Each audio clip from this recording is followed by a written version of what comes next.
Too cold to ride? Never. Just bring the heat. Which one is best for you? A wired one or maybe battery operated? And how do they perform in riding out in cold weather?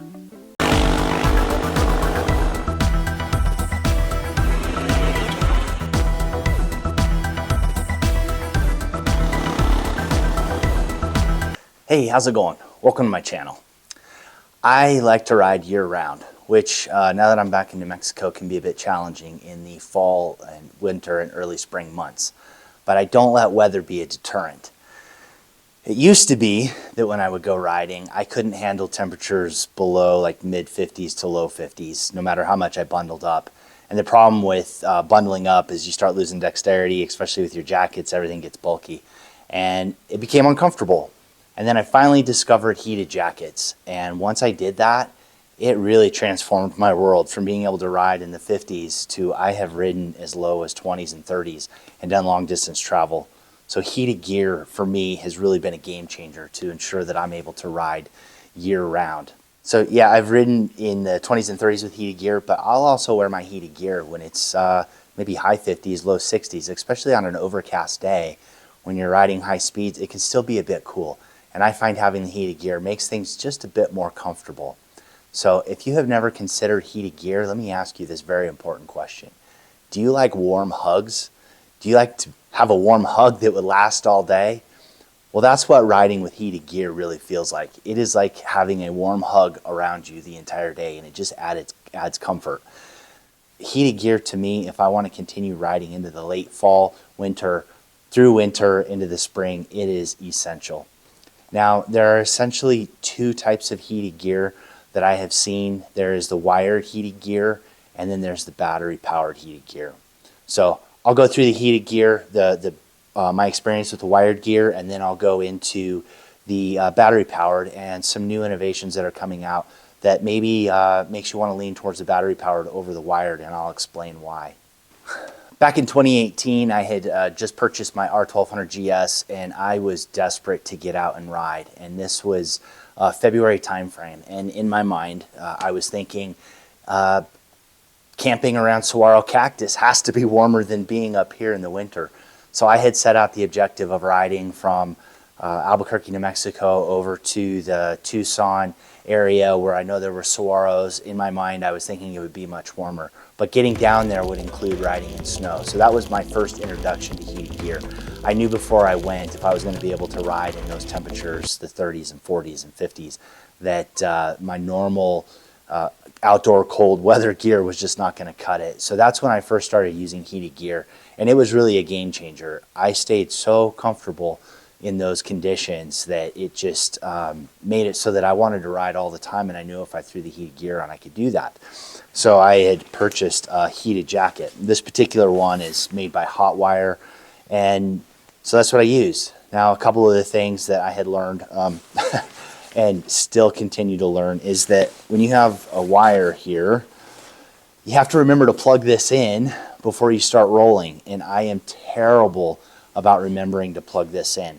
So I either am trying to fiddle with it while I'm riding, or I'm having to pull over and trying to find a safe place to pull over to plug this in to get going again. The other thing about the wired gear is that when I would get to a gas station or get off, I always forgot to unplug it, so I would end up yanking this off or getting pulled back. Eventually, it broke the connection that went to the battery, and I had to replace that. And it wasn't a time that it was convenient to replace it because I was freezing and my jacket wasn't working.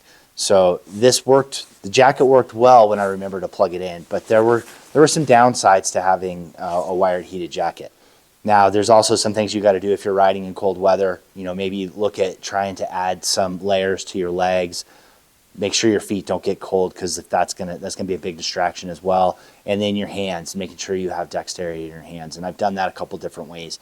Heated grips is always an easy way. Trying the hippo hands, and then also glove liners.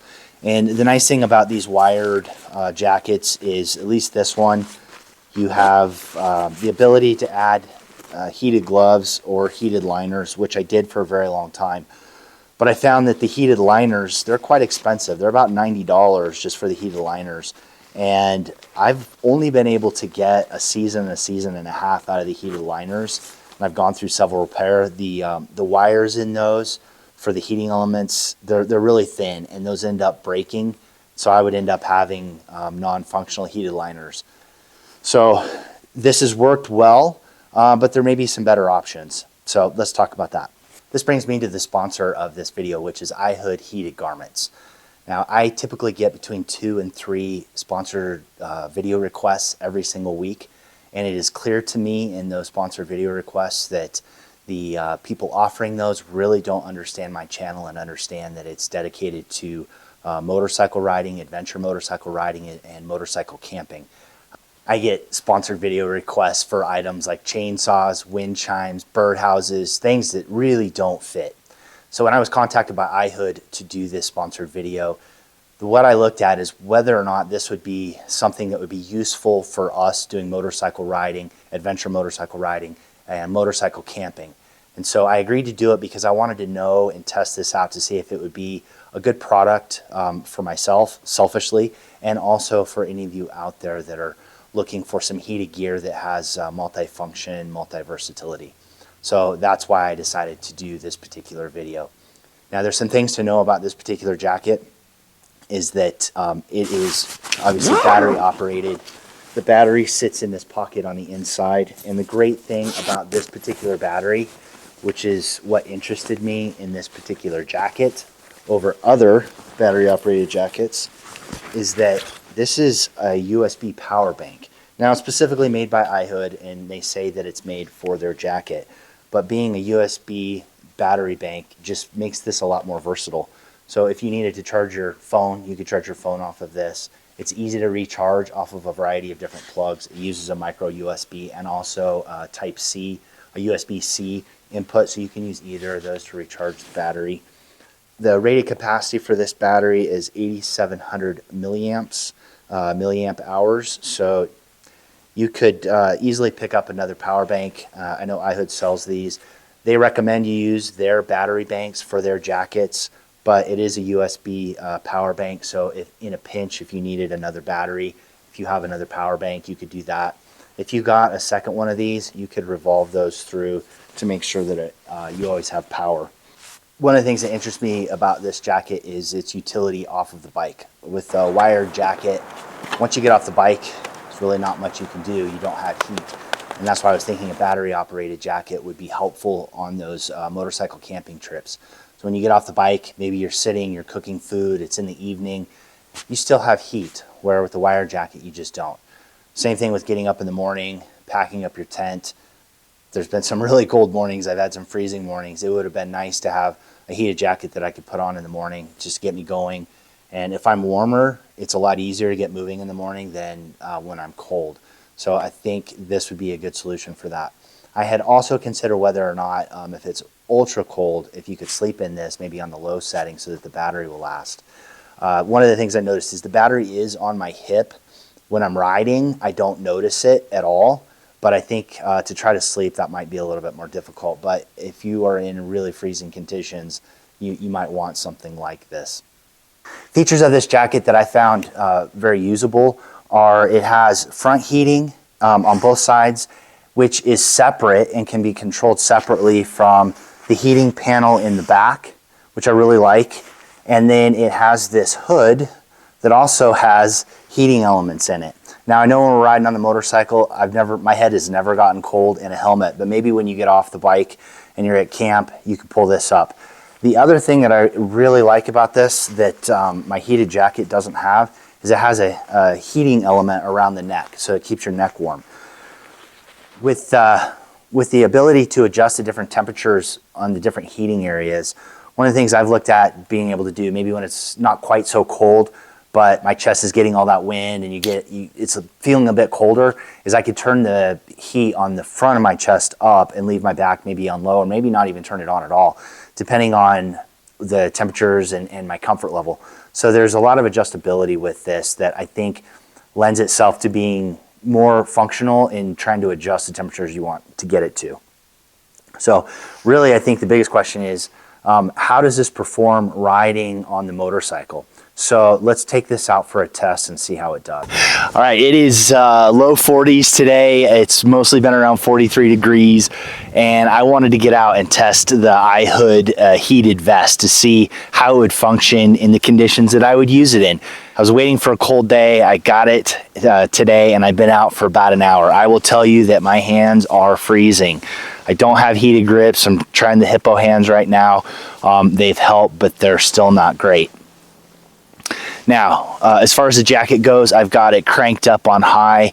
I don't have the hood up. I've got the front panels on and I've got the rear panels on, and that is under my armor. Riding under about 45 miles per hour, the heat has been sufficient, but when I'm at 55 or higher, over a little bit of time, I can feel the heat kind of getting pulled out and the jacket's not able to keep up. The other negative effect is the wind on my legs is cooling my legs off, and then without having heated sleeves, my arms are getting a little bit cold, and also without the heated grips, my hands get cold. So that accumulative effect means that I am cold riding in these low temperatures.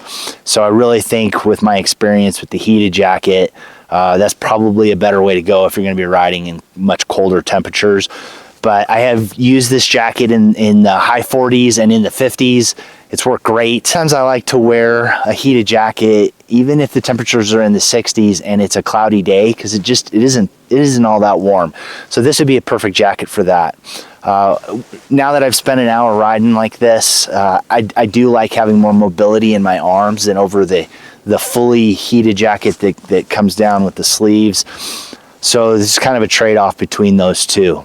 I'll check the battery when I get back in to see how much battery usage there was, and then a couple other things that I've been thinking about to make more functionality out of this jacket. Now, the great thing about this jacket is now that I'm stopped and I'm not moving, I'm not on the bike riding, I'm doing the filming here, is I'm warming up. I can feel it getting my core going, my legs, my extremities, except for maybe my hands are starting to warm up. So is it the perfect solution? No. Is there a perfect solution? No. But I think it is useful, and it has its utility, which I'll go into next. I'm trying to put my noise canceling earbuds in, and it's so cold that the foam has hardened up, and I have to mush it to get it to go in my ear. This is rock hard. After returning from my ride, I checked the battery level on the power bank, and it was reading 41%. And that was about an hour and a half, hour 45 minutes of the front and back zones being turned on high. So I would have been able to get probably around 2.5 hours out of it. Maybe not as long as I had wanted, but if I had a spare battery at the end, if that battery had died, I could swap it out. And there's another way that we could go that I'll talk about a little bit later in the video. The battery bank, it's pretty cool. I haven't seen one like this. So when you plug the USB-C into it, if you push the side button, it will tell you you push it once, it'll tell you the voltage of the input power, and if you push it again, it'll tell you the amperage of the input power, so that you know or have an idea of how quickly that battery is going to charge. The charging time is quite long because it holds a lot of power in it. But not all wall bricks for USB ports and charging ports are made equally. So if you have something that's only putting out 0.5 amp, 1 amp, it's going to take much longer to charge that power bank than if you have something that's putting out 2 amps, 2.5 amps, just as you expect. So the reason I'm saying this is depending on what you're charging, what you're using to charge your battery, you can hit those buttons to see what the voltage is and what the amperage is to know how long it's going to take to charge it. Some of the newer USB-C charging ports run at 3 amps, so it should charge that battery pretty quickly over an older USB port. So keep that in mind when you go to charge the battery. If it takes a long time, it may not just be the battery, it may be whatever you're using to charge it. The jacket I received came in this nice little carrying pouch. I could see using this if I want to just throw the jacket in this and throw it in my car if I'm going to be going somewhere. I don't know that I would necessarily use this pouch for being on the motorcycle, because it does take up more space than what I would want, but it came in something nice. It did come with a good manual that I looked over to check to see what the Run time would be, so it says on everything on high, you'll get between 4 and 4.5 hours. I haven't tested it to see that. I know that when I was riding, I got about, I think I could have got about 2.5 hours in a very, very cold temperatures. And then the less elements you use on the lower settings, the longer the jacket will last. And just looking at this real quick, if you have either just the front or the back on low, you can go between 15 and 20 hours on a single charge, which is quite a long time. So if the temperatures aren't too cold, this will make you feel a lot more comfortable. One of the things that intrigued me about this jacket was the ability to use it off of the bike and to do other things. So if I'm not just riding the motorcycle, what other things could I use that for? So I've had this jacket with me. I've been taking it different places, and I have found it to work really well and add comfort to situations where I would have either had to wear lots of layers or just been cold, and I don't like being cold like anybody else. So here's a couple of things that I did. I'm at the Albuquerque Balloon Fiesta. I don't know if you can hear me over the announcers, but I thought I would come out here and try the IHood heated jacket. I just got it yesterday. I thought this would be a good time to use it. It was about 54 degrees this morning when I got started, and so far it's worked. And now, after I've had an opportunity to experience using a battery-operated heated vest, I can see how I should have given more consideration to the portability of a battery-powered heated jacket, just because it gives me the opportunity to come out here. This is the Pacific Ocean behind me, not the Atlantic. I wanted to come out on the beach, walk around a little bit, but it's chilly. And being able to carry a heated jacket, yeah, I could bundle up with a bunch of other things, but it keeps things a little bit lighter and not having to put heavy jackets on. So having the ability to go someplace and carry your heat with you, I find really remarkable. Another note about this jacket is it is labeled as being machine washable. You just have to pull the battery out of it before you do that. I would not put it in the dryer. I think that's the recommendation, is just to hang dry it. But if you feel like you need to wash it, it is machine washable. One last note I forgot to mention about heated gear. If you've never used heated gear, my experience has been these materials do not breathe very well. So I tend to get a lot of perspiration on the inside, and that is both the case on this wired heated jacket and also this heated vest as well, especially the back, because in my riding jacket I have the back pad, and so that doesn't breathe particularly well anyway, and then having the heat there, I get a lot of perspiration. So when I get off the bike, when I get to a campsite, one of the first things I do is I change my shirt, because it's usually damp. So I put something dry on, and then I can put this heated jacket back on and still get the heat out of it without being so wet. All right, the last note about using a jacket like this, and the reason why a USB powered jacket is preferable over a battery powered jacket that uses a proprietary battery. One is then you have to buy their batteries. If you want spare batteries, you can't use a power bank. And in the event you need to use a power bank, you can do that. You have other backup options. There's one other thing you can do with this that may void the warranty, but if you're in a pinch and you need heat, I recommend carrying a USB extension cable. And I have tried this out. You can just, on the bike, plug your jacket into the extension cable and then run this into a USB port if you have USB ports that you're using to power other things. So that way you will have heat all day long, regardless of having battery or not, especially if you're doing long rides like I do, where I might be on the bike 8, 10, 12 hours in a day in temperatures that aren't great. So this adds a lot of versatility and functionality that is better than just the strictly wired jacket.